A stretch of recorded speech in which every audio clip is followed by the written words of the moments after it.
ओम श्री शक्ति नमः। ओम श्री शक्ति नमः। ओम श्री शक्ति नमः। ओम श्री शक्ति नमः। ओम श्री शक्ति नमः। ओम श्री शक्ति नमः।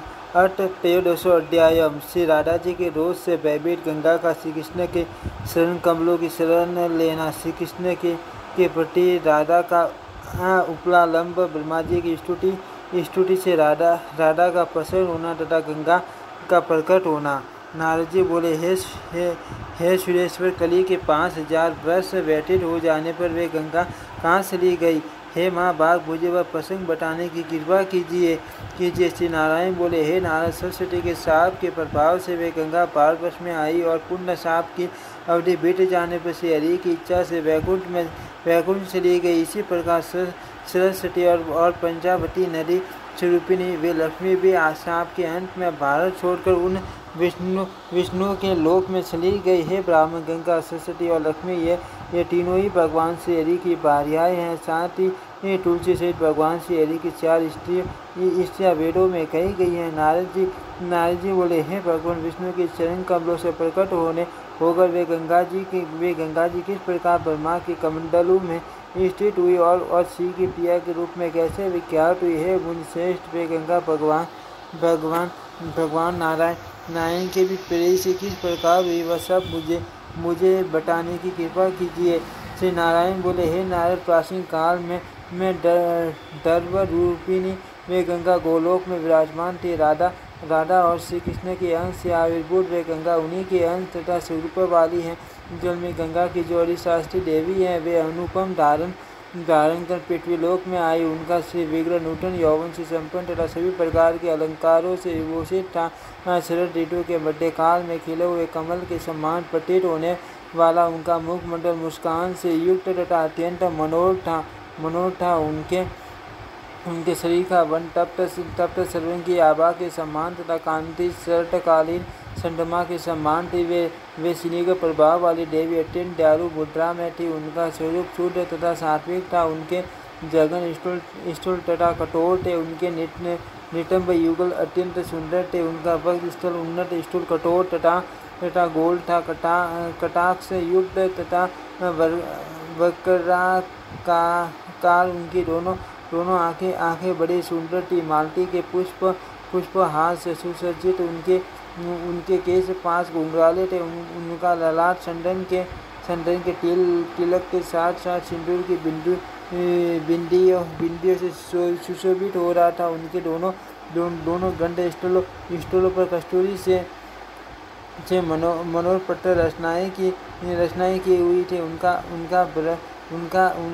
अडर रोस्ट बंदूक के पुष्प के समान अत्यंत सुंदर था। उनके दांतों की अति उज्ज्वल पंक्ति पके हुए अनार के दानों की भांति चमक रही थे। वे अग्नि के समान पवित्र तथा निवियुक्त 2 वस्त्र धारण किए हुए थे।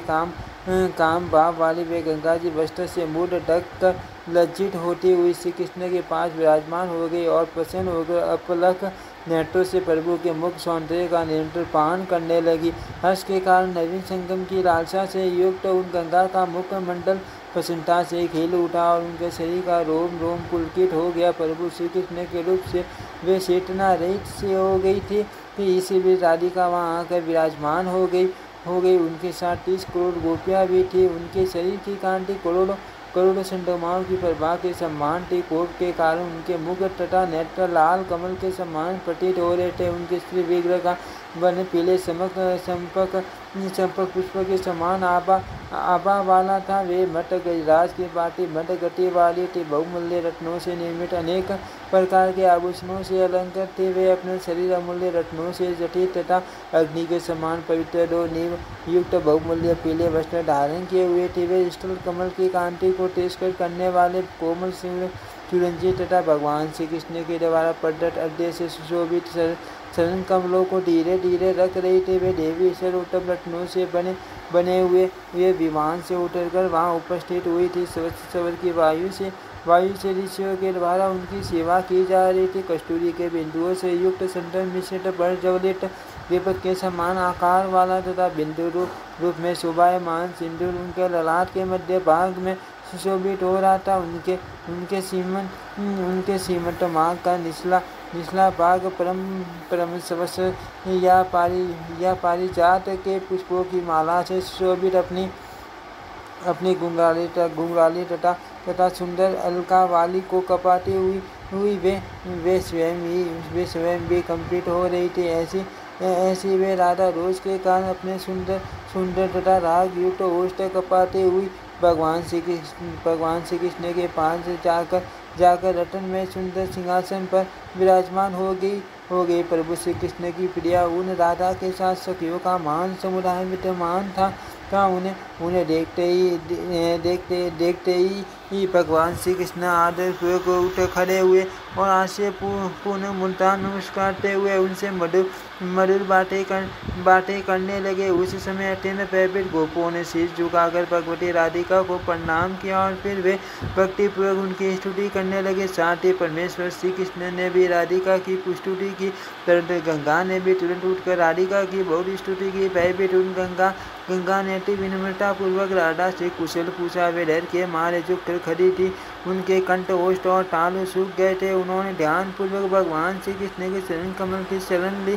अपने हृदय कमल पर स्थित उन गंगा को देखकर भगवान श्री कृष्ण ने उन भयभीत देवी को अभय प्रदान किया। सर्वेश्वर श्री कृष्ण से वर पाकर देवी गंगा का शीत शांत हो गया। तुरंत गंगा ने राधा को उसे आसन पर विराजमान देखा। उनका रूप परम मनोहर था। उन्हें देखने में सुख प्राप्त हो रहा था और वे ब्रह्म तेज से देदीप्यमान हो रही थी। वे सनातन देवी सृष्टि के आरंभ में असंख्य ब्रह्माओं की रचना करने वाली हैं। उन नवीन यौवन से युक्त कन्या के समान सदा 12 वर्ष की अवस्था में रहती हैं। संपूर्ण विश्व में रूप तथा गुण में उनके समान कोई नहीं। वे परम शांत कमनीय अनंत आदि अनंत से रहित साध्वी पवित्र कल्याण में सुंदर भाग्य वाली तथा अपने स्वामी के सौभाग्य से संपन्न रहती हैं। वे संपूर्ण इंद्रियों में श्रेष्ठ तथा सौंदर्य से सुशोभित हैं। वे श्री कृष्ण की अर्धाग्नि तेज आयु और कांति में वे श्री कृष्ण के ही सदस्य हैं। लक्ष्मीपति श्री विष्णु के द्वारा लक्ष्मी सहित वे माँ लक्ष्मी स्वरूपा राधिका पूजित हैं। वे राधिका परमात्मा श्री कृष्ण की प्रभा में सभा को अपनी कांति से सदा आसादित किए रहती हैं। वे सखियों के द्वारा प्रदत्त दुर्लभ तांबूल का सदा सेवन करती रहती हैं। वे स्वयं अजन्मा होती हुई भी संपूर्ण जगत की जननी है। वे भगवान श्री कृष्ण को प्राणों से भी अधिक प्रिय उनके प्राणों की अधिष्ठाता देवी धन्य मान्य तथा माननीय और मनोरम है। हे नारद, उस समय उन राशेश्वरी राधिका को देखकर सुरेश्वरी गंगा तप नहीं हुई और वे अपलक नेत्रों से राधा की सौंदर्य सुधा का पान करने लगी।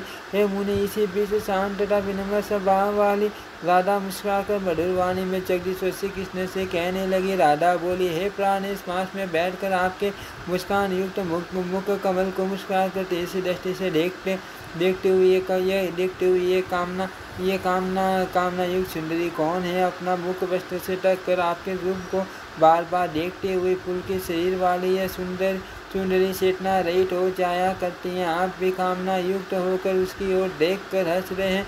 मेरे जीवित रहते गोलोक में ऐसी दुर्गति वाली स्त्री कैसे आई और आप भी बार बार दूसरे चेष्टा करते जा रहे हैं। कोमल स्वभाव वाली स्त्री जाति होने के कारण प्रेमवश में मैं आपको क्षमा कर दे रही हूँ। हे कामी वज्रेश्वर, अपनी इस अभीष्ट प्रेयसी को लेकर आप सभी गोलोक से चले जाइए, अन्यथा आपका कल्याण नहीं है।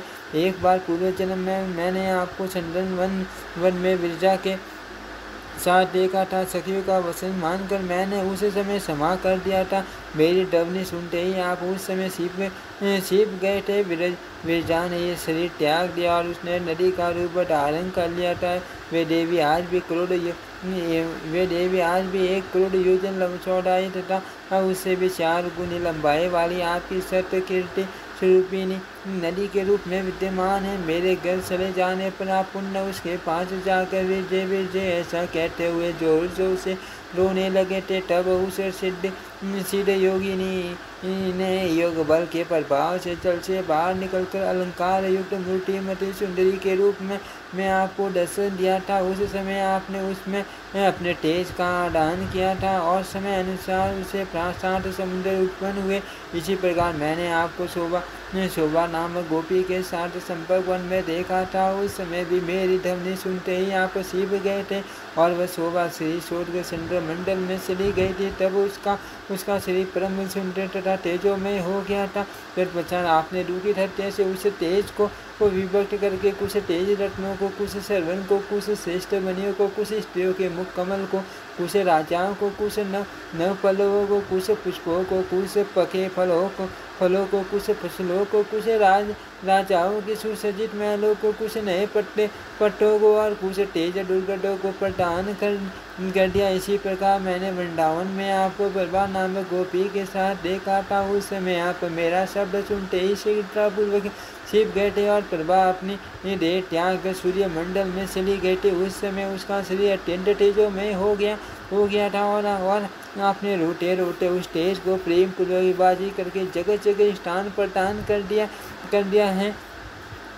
था। हे श्री कृष्ण, लज्जा तथा मेरे भय के कारण आपकी आंखों से निकले हुए उस तेज को आपने कुछ अग्नि को, कुछ यक्षों को, कुछ राजाओं को, कुछ देवताओं को, कुछ विष्णु भक्तों को, कुछ नागों को, कुछ ब्राह्मण मुनि तथा तपस्वियों को और कुछ तेज सौभाग्यवती स्त्रियों को तथा यशस्वी पुरुषों को प्रदान कर दिया। इस प्रकार इन सबको वह तेज प्रदान करके पूर्व काल में आपने बहुत रुदन किया था। इसी तरह एक बार मैंने आपको शांति नामक गोपी के साथ रास मंडल में देखा था। वसंत ऋतु में रतन में दीपकों से युक्त रतन निर्मित महल में आप माला धारण किए तथा शरीर में संडन लगाकर और विभिन्न प्रकार के आभूषण पहनकर अनेकविध रत्न भूषणों से अलंकृत उसके साथ पुष्प की शैया पर विराजमान थे। विभो पूर्व काल में उसने आपको तांबूल दिया और आपने उसे प्रेम पूर्वक ग्रहण कर लिया था। हे प्रभु, उस समय मेरा शब्द सुनकर आप तुरंत सीख गए थे और वह शांति भय से अपना देह त्याग कर आप में समाविष्ट हो गई थी। तब उसका शरीर उत्तम गुणों के रूप में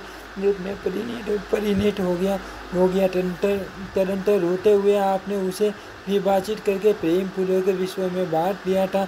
हे प्रभु, उसका कुछ अंश निकुंज में, कुछ भाग ब्राह्मणों में और कुछ भाग मुझ राधा में समाहित हो गया है। विभो, फिर आपने उसका कुछ भाग सूर्य स्वरूपा लक्ष्मी को, कुछ भाग अपने मंत्र के उपासकों को, कुछ भाग शक्ति की आराधना करने वालों को, कुछ भाग तपस्वियों को, कुछ भाग धर्म को और कुछ भाग धर्मात्मा पुरुषों को दे दिया।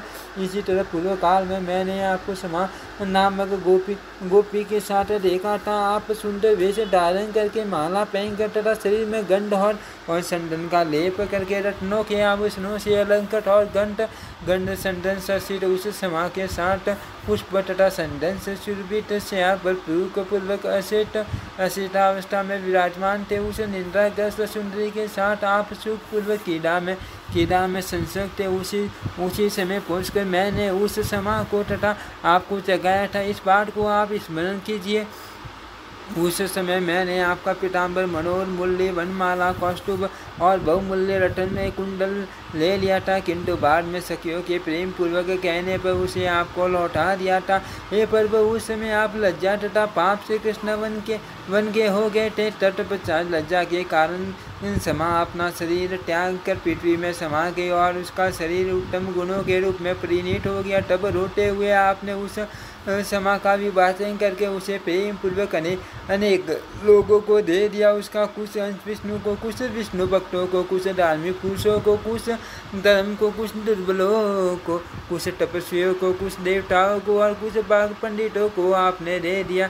हे प्रभु, ये सब मैंने आपको बता दिया। अब आप और क्या सुनना चाहते हैं? आपके और भी बहुत से बड़े बड़े गुण हैं, किंतु मैं सब नहीं जानती। श्री कृष्ण से ऐसा कहकर लाल कमल के समान नेत्रों वाली उन राधा ने निन्नी से की और मुख की हुई लज्जित साध्वी गंगा से कहना आरंभ किया। तभी सिद्ध योगिनी वे गंगा योग के द्वारा सभी रहस्य समझकर सभा के मध्य में अंतर ध्यान होकर अपने जल में प्रविष्ट होगी।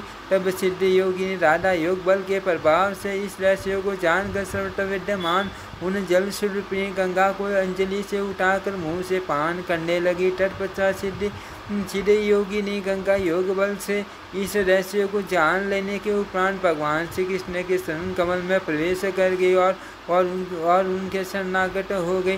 तब राधा ने गोलोक वैकुंठ तथा ब्रह्मलोक आदि सभी स्थानों में गंगा को खोजा, किंतु उन्हें कहीं भी गंगा दिखाई नहीं दी। उस समय सर्वत्र जल का अभाव हो गया तथा सूखा कीचड़ और गोल दिखाई दे रहा था, जो चल जंतुओं के मुठ शरीर से युक्त था। ब्रह्मा विष्णु से अनंत धर्म इंद्र चंद्रमा सूर्य मनुगण मुनि वंड देवता सिद्ध और तपस्वी ये सभी गोलोक चले गए। उस समय उनके कंठ ओष्ठ और तालु सूख गए थे। वहां पहुंचकर उन सब ने प्रकृति से भी परे सर्वेश्वर श्रेष्ठ पूज्य वरदायक वरिष्ठ वर के कारण स्वरूप सभी गोपो तथा गोपिकाओं के समुदाय में सर्वश्रेष्ठ कामना रहित निराकार आसक्तिहीन निराश्रय निर्गुण निरुषा निर्विकार निर्दोष अपनी इच्छा से साकार रूप में प्रकट होने वाले भक्तों पर कृपा करने वाले सत्व स्वरूप सत्येश सबके साक्षी स्वरूप तथा सनातन प्रभु श्री कृष्ण को प्रणाम किया। उन परमेश्वर परमात्मा सर्वेश्वर श्री कृष्ण को प्रणाम करके वे सब भक्ति के कारण अपने मस्तक झुकाकर उनकी स्तुति करने लगे। उस समय उनकी वाणी गड़गड़ हो गई थी, उनकी आंखों में आंसू भर आए थे और उनके शरीर के रोम पुलकित हो गए थे। इस प्रकार उन सब ने सर्वेश्वर प्राण पर सेवटी में विग्रह वाले परम ब्रह्म तथा सभी कारणों के भी कारण बहुमूल्य रत्नों से निर्मित विचित्र सिंहासन पर विराजमान गोपालकों के द्वारा सवित सवर दुलाकर सेवा किए जाते हुए प्रसन्नतापूर्वक मुस्कुराते हुए वे गोपियों का नृत्य संगीत देखने में संलग्न राधा के लिए प्राणों से भी अधिक प्रिय राधा के वक्षस्थल में स्थित तथा उन राधा के द्वारा दिए गए सुवासित तांबूल का सेवन करते हुए उन परिपूर्ण सुरेश्वर भगवान की स्तुति करके उन्हें रासमंडल में विराजमान देखा। सभी मुनि स्वयंभू आदि मनुष्य और तपस्वी महात्मा प्रशंसित हो गए। उन्हें महान आश्चर्य हुआ। एक दूसरे को देखकर वे सभी लोग जगत प्रभु और चतुर्मुख ब्रह्मा से अपना वांछित अभिप्राय कहने लगे। उनका वचन सुनकर ब्रह्मा जी भगवान विष्णु को दाहिने और महादेव को बाएं करके परम आनंद से परिपूर्ण श्री कृष्ण तथा परमानंद स्वरूपिणी राधा के पास पहुँचे। उस समय ब्रह्मा जी ने रासमंडल में सब कुछ श्री कृष्ण में देखा। सबकी वेशभूषा एक समान थी, सभी लोग समान आसन पर विराजमान थे। सभी लोगों ने दो भुजाओं वाले श्री कृष्ण के रूप में हाथ में मुरली ले रखी थी। सभी लोग वनमाला से सुशोभित थे, सबके मुकुट में मोर के पंख लगे थे। सभी लोग कौस्तुभ मणि से शोभायमान हो रहे थे। गुण भूषण रूप तेज आयु और आकांति से संपन्न उन सब का विग्रह अत्यंत कोमल सुंदर तथा शांत था। सबके सब परिपूर्णतम और संपूर्ण ऐश्वर्य से संपन्न थे। उन्हें देखकर कौन सेव्य है तथा कौन सेवक है यह बता सकने में वे ब्रह्मा असमर्थ थे। भगवान श्री कृष्ण सन भर में तेज स्वरूप हो जाते थे और सन भर में विग्रहवान होकर आसन पर विराजित हो जाते थे। इस प्रकार ब्रह्मा जी ने एक ही क्षण में उनके साकार तथा निराकार दोनों प्रकार के रूपों को देखा। तुरंत एक ही क्षण में ब्रह्मा जी ने देखा कि वे परमेश्वर श्री कृष्ण राधा से रहित हैं और फिर उसी क्षण वे राधिका के साथ प्रत्येक आसन पर विराजमान दिखाई देने लगे। ब्रह्मा जी ने श्री कृष्ण को राधा का रूप धारण किए हुए तथा राधा को श्री कृष्ण का रूप धारण किए हुए देखा। इस प्रकार वहाँ कौन स्त्री रूप में तथा कौन पुरुष रूप में है, इस रहस्य को जानने में वे ब्रह्मा भी असक्षम हो गए। तत्पश्चात ब्रह्मा जी ने अपने हृदय कमल पर विराजमान श्री कृष्ण का ध्यान करके ध्यान नेत्र से उनका दर्शन किया और स्त्री विषय के संशय का अनेक प्रकार से निराकार करते हुए भक्तिपूर्वक उनका स्तमन किया। इसके बाद भगवान की आज्ञा से उन्होंने अपने नेत्र खोलकर देखा कि वे आदित्य श्री कृष्ण राधिका के वक्षस्थल पर स्थित है। वे अपने पार्षदों से घिरे हुए हैं और गोपिकाओं के समुदाय से सुशोभित हो रहे हैं। तदनंतर उन ब्रह्मा आदि देवताओं ने परमेश्वर श्री कृष्ण का दर्शन करके उन्हें प्रणाम किया और फिर उनकी स्तुति की तदंतर सभी प्राणियों के आत्मस्वरूप सब कुछ जानने वाले सर्वेश्वर तथा सब का सर्जन करने वाले लक्ष्मीपति भगवान श्री कृष्ण उन देवताओं का अभिप्राय समझकर उनसे कहने लगे। श्री भगवान बोले, हे ब्राह्मण, आपका कुशल हो आइए हे कमलापटे आइए, हे महादेव यहाँ आइए, आप लोगों का सदा कुशल हो। आप सभी माँ बाप गंगा को ले जाने के लिए यहाँ आए हुए हैं, किंतु गंगा जी तो इस समय भयभीत होकर मेरे स्वर्ण कमलों में शरणागत हो गई हैं। जब वे गंगा मेरे सानिध्य में थी तब उन्हें देखकर विपीत जाने के लिए राधिका उद्यत हो गई थी, इसीलिए वे मेरे सानिध्य में आ गए। मैं आप लोगों को उन्हें अवश्य दे दूंगा, किंतु आप लोग पहले उन्हें भय मुक्त कीजिए। हे नारद, श्री कृष्ण की यह बात सुनकर कमल योनि ब्रह्मा मुस्कुराने लगे और वे भक्ति के कारण अपना मस्तक झुकाकर चारों मुखों से सबकी आराध्य तथा श्री कृष्ण के द्वारा सुपूज्य राधिका की स्तुति करने लगे। उनकी स्तुति करके चारों वेदों को धारण करने वाले शत्रुमुख ब्रह्मा राधा से इस प्रकार कहने लगे। शत्रुआनंद बोले, भगवान शंकर की संगीत ध्वनि से मुग्ध आपके तथा प्रभु श्री कृष्ण के दर्व रूप में परिणत हुए अहं सेवक गंगा रास मंडल में प्रकट हुई थी। आप तथा श्री कृष्ण के अंश स्वरूप होने के कारण आपकी प्रिय पुत्री के तुल्य ये गंगा आपका मंत्र ग्रहण करके आपकी पूजा करें। इसके फल स्वरूप वैकुंठ के अधिपति शत्रुभुज भगवान श्री हरि इनको पति के रूप में प्राप्त होंगे और साथ ही अपनी एक कला से जब ये भूमंडल पर जाएगी उस समय लवन समुद्र भी इनके पति बनेंगे। हे अंबिके, ये गंगा जैसे गोलोक में है वैसे ही इन्हें समता रहना चाहिए। आप देवेश्वरी इनकी माता हैं और वे सदा आपकी पुत्री हैं। हे नारद, ब्रह्मा का यह वचन सुनकर राधा ने हंसते हुए सभी बातें स्वीकार कर ली। तब वे गंगा श्री कृष्ण के शरण के अंगूठे के नख के अग्रभाग से बाहर निकली। वहाँ सब लोगों ने उनका सत्कार किया और वे सबके मध्य शांत होकर स्थिर रही। तब जल स्वरूपा गंगा की शास्त्री देवी जल से निकलकर वहीं पर विराजमान हो गई।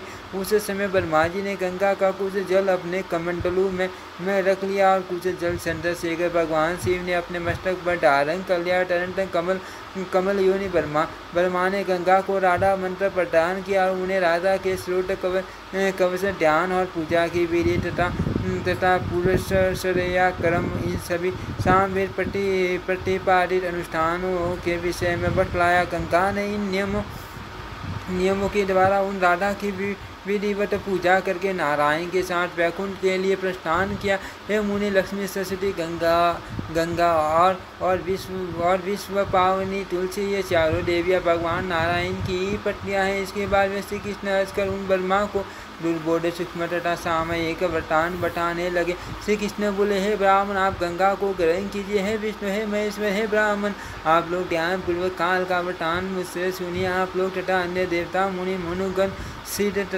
तथा यशस्वी जन जो यहाँ आए हुए हैं, केवल ये लोग ही काल चक्र के प्रभाव से रहित इस गोलोक में जीवित है। इस समय कल्प क्षय के कारण संपूर्ण विश्व जल में आपलावित हो गया है। अन्य ब्रह्मांडों में रहने वाले जो ब्रह्मा आदि देवता हैं वे मुझ में विलीन हो गए हैं। हे पंचज, इस समय केवल वैकुंठ को छोड़कर संपूर्ण ब्रह्मांड जल में डूबा हुआ है। आप जाकर ब्रह्मलोक आदि लोकों की पुण्य सृष्टि कीजिए। आप अपने ब्रह्मांड की रचना कीजिए, इसके बाद गंगा वहाँ जाएगी।